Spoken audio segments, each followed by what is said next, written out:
ಮಲ್ಲಪ್ಪಣ್ಣ ಯಾದವಾಡ್ ಅವರು ಕೂಡ ಮಾತನಾಡಬೇಕಂತೇಳಿ ತಮ್ಮಲ್ಲಿ ವಿನಂತಿರಿ.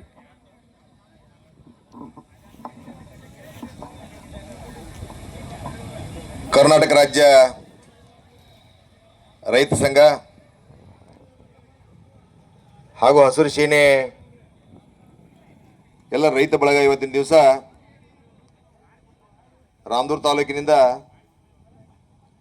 ಗೋವಾ ಹಾಗೂ ಹೈದರಾಬಾದಕ್ಕೆ ಹೋಗ್ತಿರ್ತಕ್ಕಂಥ ಹೈವೇಯಲ್ಲಿ ಪಕ್ಕದಲ್ಲಿರ್ತಕ್ಕಂಥ ರೈತರ ಹೊಲಗಳಿಗೆ ಸಮರ್ಪಕವಾಗಿ ರಸ್ತೆ ಇರದಂಥ ಕಾರಣದಿಂದ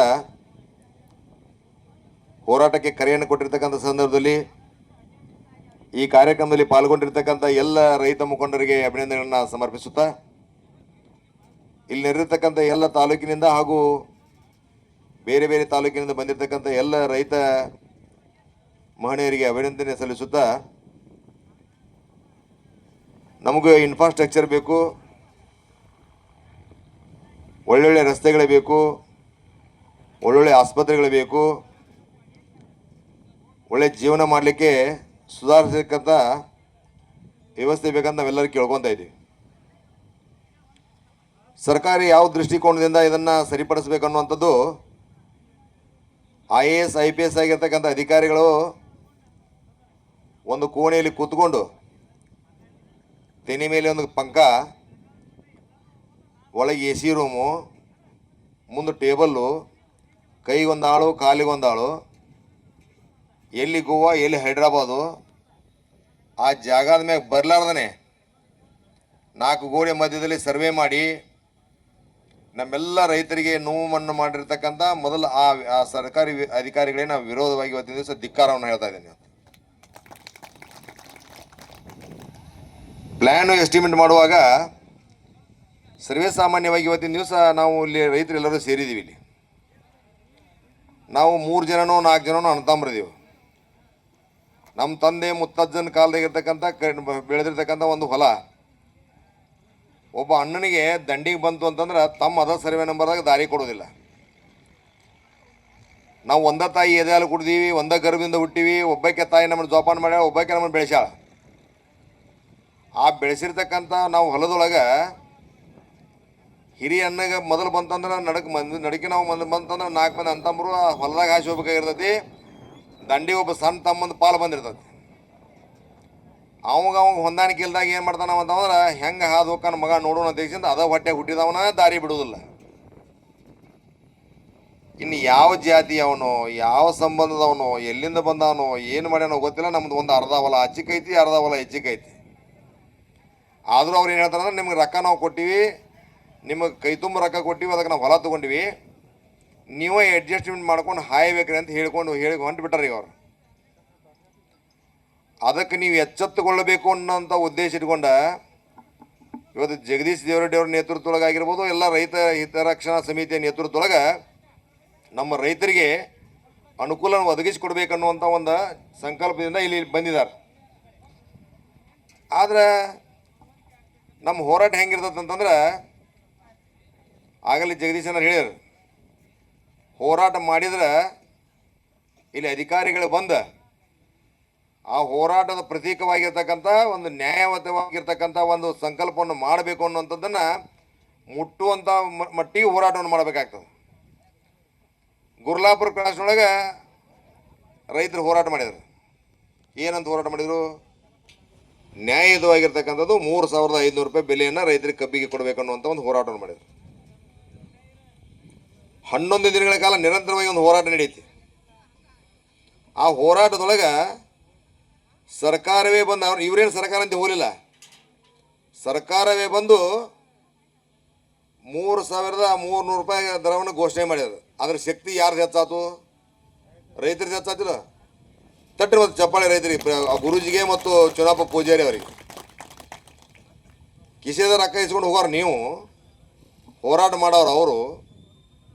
ಆದರೂ ಸಹಿತ ಅವ್ರಿಗೆ ಇವತ್ತಿನ ದಿವಸ ದಿನಮಾನದೊಳಗೆ ಒಂದು ಟನ್ನಿಗೆ 300 ರೂಪಾಯಿ.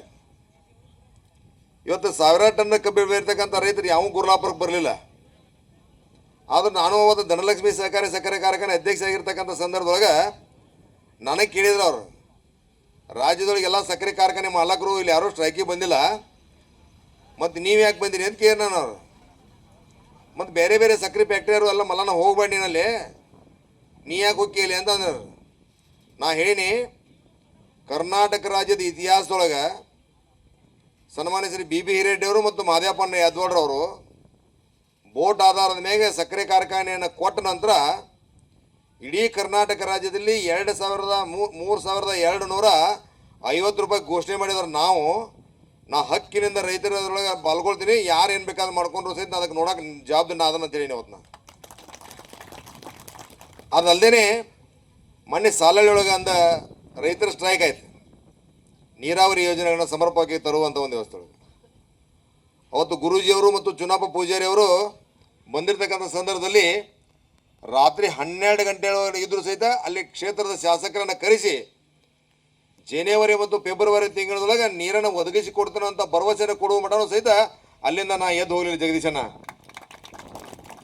ಅದಕ್ಕೆ ದಯವಿಟ್ಟು ರೈತ ನಾವಿವತ್ತಿಂದ ನಾವು ಬಂಗಾರ ಚಮಚೆ ಇಟ್ಕೊಂಡು ಬೆಳ್ಳಿ ಚಮಚದೊಳಗೆ ನಾವು ಇದನ್ನು ಹಾಲನ್ನು ತೊಗೊಂಡು ಬೆಳೆದಾರಲ್ಲ, ನಾವು ರೈತರ ಮನೆಯಾಗಿದ್ದವ್ರು ಇದೀವಿ, ರೈತ ಕುಲಿಂದ ಬಂದವರು ಇದೀವಿ, ನಮಗೂ ಹೊಲ ಮನೆಗಳದಾವು.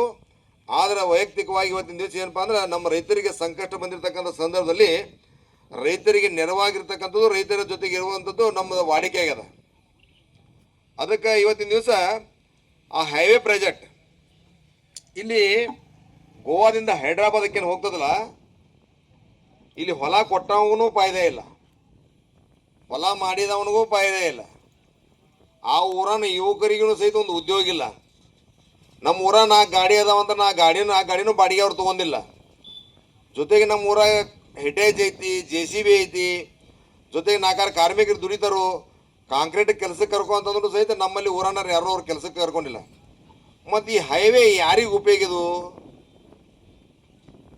ಈ ಹೈವೇ ನಮ್ಮ ಊರ ಆಚೆ ಹೊಂಟೈತಿ, ಸಿದ್ನಾಳದಾಗ ಹೊಂಟೈತಿ, ಸಿದ್ನಾಳ ನಡಕೈತಿ, ಜೊತೆಗೆ ಇಲ್ಲಿ ಗೊಡಚಿ ಒಳಗೆ ನಡಕೈತಿ. ಗೊಡಚಿ ಒಳಗೆ ಮತ್ತು ಸಿದ್ನಾಳ ಗೌಡ್ರಿಲ್ಲ, ಬಸವ ಗೌಡ್ರಿಲ್ಲ ಅದಾರ. ನಿಮ್ಮ ಊರನ್ನಾರು ಯಾರೋ ಒಬ್ರು ಇವತ್ತು ಕಸ ಹೊಡ್ಯಾಕಾರ ಅದಾರನ್ನ ಕೇಳ್ಬೇಕಾರೆ ಅವ್ರು ಕಸ ಹೊಡ್ಯಾಕೂ ಸಹಿತ ನಮ್ಮನ್ನು ತೊಗೊಂಡಿಲ್ಲ ಇಲ್ಲಿ.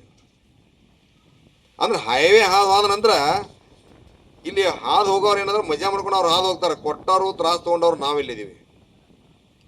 ಅದಕ್ಕೆ ವೈಯಕ್ತಿಕವಾಗಿ ಇವತ್ತು ದಿವಸ ನಾವು ರಸ್ತೆ ಬಗ್ಗೆ ಬಡ್ದಾಡಕತ್ತೀವಿ. ಇವತ್ತು ಅಲ್ಲಿ ಈಚೆ ಕಡೆ 4 ಎಕರೆ ಅದ, ಈಚೆ ಕಡೆ 2 ಎಕರೆ ಅದ. ರೊಕ್ಕ ಬಂದಂಥ ಸಂದರ್ಭದೊಳಗೆ ಭಾಳ ಖುಷಿ ಪಟ್ಟಾನ ರೈತ. ನಮ್ಮ ಊರಾಗ ಈಗ ಗುಬ್ಬಿ ಬರೋದಿಲ್ಲ ಸಹಿತ ಸಜ್ಜೆ ಆದರೂ ಸಹಿತ 4 ಸಜ್ಜೆ ಹಾಕಿದ್ದು 2,000 ರೂಪಾಯಿ ರೇಟ್ ಸಜ್ಜಿಗೆ, 8,000 ರೂಪಾಯಿ ರೀ, 1 ಕೋಟಿ ಗಂಟ್ಲೆ ಬರ್ತಂದ್ರೆ ಇನ್ನೇನು ಬಿಡ್ರಿ ಅವನು ನೋಡೋಣ. ಅವನು ಬಡ್ಡೆಗೆ ನಾವು ಜೀವನ ಮಾಡ್ಬೇಕಂತ ದೇಶದಿಂದ ದಿಮಾಕ್ಲಿ ಹೆಂಗಂದ್ರೆ ಅಕ್ಕಂಗಿಯರಿಗೆ ಅಕಸ್ಮಾತ್ ಹೊಲ್ದಾಗ ಅವ್ರಿಗೆ ಊರಾಗಿದ್ದಂದ್ರೆ ತಂಗಿ ಇನ್ನೇನು ಹೆದರಾಕ್ ಹೋಗ್ಬೇಡಿ, ಮೊದಲು ಅಂತಂದ್ರೆ ಬೇರೆ ಆಗೋತ್ತೆ, ಬರೀ ಅರ್ಧ ತೊಲಿ ಬಂಗಾರ ಕೇಳಿದ್ದೆ, ಈಗ 4 ತೊಲಿ ಬಂಗಾರ ಕೊಡ್ತೀನಿ ಬಂದು ಸಹಿ ಮಾಡಂತ. ನಾವು ಮೊದಲು ಬೇರೆ ಆಗೋತ್ನಾಗ ಅರ್ಧ ತೊಲಿ ಬಂಗಾರಕ್ಕೆ ಸಹಿ ಮಾಡ ನಾನು, ಆಕೆ ಹಾ ಅಂದಾಳಕ್ಕೆ. ಆದರೂ ಆ ಹಿರಿಯರು ಸಂಭಾಳಿಸಿದ ಮತ್ತು ಅಕ್ಕ ನೀವೇ ಸಿಟ್ಟಾಗ್ಬೇಡ್ರಿ, ಮತ್ತು ಆ ಹಿರಿಯರನ್ನ ಕರ್ಕೊಂಬಂದು ಕೇಸಿಂದ ಸಂಭಾಳಿಸಿಲ್ಲವ ತಂಗಿ, ಅವರು ಪಾಪ ಬಡತನದೊಳಗೆ ಅದಾರು ನೋಡಿ, ನಿಮ್ಮ ಹೊಲ 4 ಸಜ್ಜೆ ಆಗೋದಿಲ್ಲ, ಏನೋ ಪಾಪ ಬೇರೆ ಆಗತ್ತಾವ, ಅವ್ರ ಪಾಲು ತೊಗೊಳಕ್ತಾರು, ಅವ್ರ ಮನೆ ನಿಮ್ಮ ಅತ್ತಿ ಅಂದರು ಭಾಳ ಕಾಡಕತ್ತವ್ರನ್ನ ಪಾಲು ತೊಗೊಂಡಾಗ ಸಿದ್ಧನ್ನತ್ತಾರು, ನಿಮ್ಮ ತವ್ರ ಮನೆ ತಂಪು ಇರಲಿ ಅಂತ ಹೇಳಿ ಒಂದು 60 ತೊಲಿ ಬಂಗಾರ ಕೊಡ್ತೀವಿ ಅಂತ ಹೇಳಿ 60 ತೊಲಿ ಬಂಗಾರ ಸಹಿ ಮಾಡಿಸಿ ಕಳಿಸ್ಬಿಟ್ಟಾರ.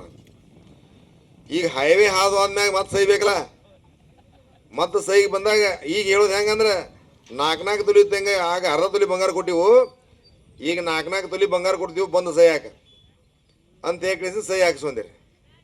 ಬರೀ ಕೊಡ್ರ 4 ತೊಲಿ ಬಂಗಾರ ಕೊಟ್ಟು ಸಹಿ ಹಾಕಿಸ್ಕೊಂಡ ಹೈವೇ ಕೊಟ್ರಿ ಅವ್ರಿಗೆ. ಹೈವೇ ಕೊಟ್ಟ ಮ್ಯಾಗ ಅಚ್ಚಿಕೊಂದು ಅರ್ಧ ಆದ್ರಿ, ಇಚ್ಕೊಂದು ಅರ್ಧ ಆದ್ರಿ. ಅಚ್ಚಕ್ಕೆ ನಾ ಹಂಗೆ ಹೇಳಿಲ್ಲ, ಫಸ್ಟ್ ಅಣ್ಣತಮ್ಮ ಒಂದ ತಾಯಿ ಒಳಗೆ ಹುಟ್ಟಿ ಒಂದ ಗರ್ಭದಿಂದ ಹುಟ್ಟಿರ್ತಕ್ಕಂಥವ್ರು ಅಣ್ಣತಮ್ಮರಿಗೆ ನಾವು ದಾರಿ ಕೊಡೋದಿಲ್ಲ. ಇನ್ನು ಊರಿಂದ ಹಿಡ್ಕೊಂಡು ಕೇಸಿಂದ ಹಳ್ಳ ದಾಟಿ ಹೋಗ್ಬೇಕಾಗಿತ್ತಂದ್ರೆ ಇಲ್ಲೇ 8 ಮಂದಿ ಪಟ್ಟ್ಯಾಗ ಹಾಕಿ ಹೋಗ್ಬೇಕಾಗೈತೆ.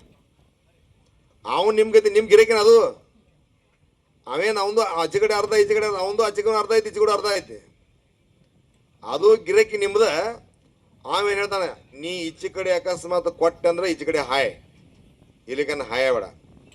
ಒಂದೇದ ಒಂದು ಈಚೆ ಕಡೆ ಇರ್ತೈತಿ 7-8 ಗುಂಟೆ ಎಟ್ಟು ಇರ್ತೈತಿ, ಅವಾಗೇನು ಆಚೆ ಇಲ್ಲ ಅದಕ್ಕೆ. ನಾ 7-8 ಆಚೆ ಕಡೆ ಇರ್ತೈತಿ ಒಂದು 2.5-3 ಎಕರೆ ಇರ್ತೈತಿ. ಈಚೆ ಕಡೆ ಗುಂಟೆ ಉಳಿದತ್ತ ಒಂದು, ಆಚೆ ಕಡೆ ಎಕರೆ ಉಳಿದತ್ತೆ. ದಂಡಿ ಹೋಗವ ಏನು ಮಾಡ್ತಾನೆ ಗೊತ್ತಾ ನಿಮ್ಗೆ? 8 ಗುಂಟೆ ಅದಾವಾಗ ನಾವು ವರ್ಷ 10,000 ರೂಪಾಯಿ ಕೊಡ್ತೀನಿ, ಯಾರಿಗೆ ಹೇಳ್ಬೇಡ, ಗಪ್ಚುಪ್ ಒಂದು ಕಾಗದ ಬರೆದು ಕೊಡು, ನಾನು ನಿನ್ನ ಹೊಲ್ದಾಗ ಅಡ್ಡಾಡ್ತಂತ ನಾವು.